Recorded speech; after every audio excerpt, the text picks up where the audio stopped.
J'ai besoin d'argent pour faire mes cheveux, je n'ai pas d'argent. Papa, j'ai besoin d'argent pour faire les ongles, je n'ai pas d'argent, débrouille-toi. Et le... Je ne peux pas passer inaperçu parce que beaucoup d'enfants sont dans cette situation et beaucoup ont vécu cette situation. Peut-être pour elle, c'est l'argent de mèche et l'argent de l'entretien physique. Peut-être qu'elle a demandé, on a dit il n'y a pas. Certaines personnes ont demandé la boîte académique et on a dit il n'y a pas. Je n'ai pas l'argent. Et quand le parent te dit je n'ai pas l'argent, ce n'est pas que demi va te donner. Non, je n'ai pas l'argent là. C'est qu'il ne veut pas savoir si tu vas utiliser ça ou tu ne vas pas utiliser. Tu as demandé l'argent des photocopies, on t'a dit il n'y a pas l'argent. Donc à quel moment tu vas avoir le courage de venir demander l'argent de la mèche, ou l'argent de la perruque, ou l'argent du lait, je ne sais pas trop quoi.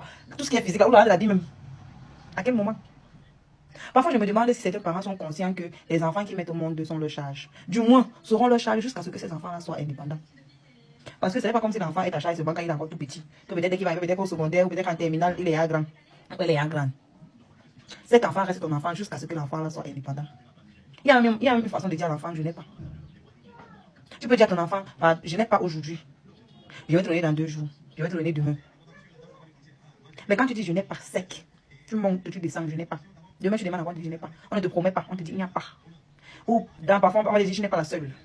J'ai comme pour dire que sache que tes besoins là, c'est multiplié par 10, c'est multiplié par 20, c'est multiplié par le nombre de personnes que vous êtes à la maison. En oubliant que chaque enfant a ses problèmes. Est-ce qu'on va demander à l'enfant d'aller travailler? Et même si l'enfant atteint l'âge de travailler, si l'enfant ne travaille pas encore, il s'en sort comment? Parce qu'après tout, c'est ton enfant, même s'il a 40 ans, il reste ton enfant. Il s'en sort comment? Donc, on va dire que tes égos se débrouillent pas mal, ils essayent de se débrouiller, mais il y a les enfants qui sont feignants, qui ne veulent pas se débrouiller, on fait comment de cela? On les jette.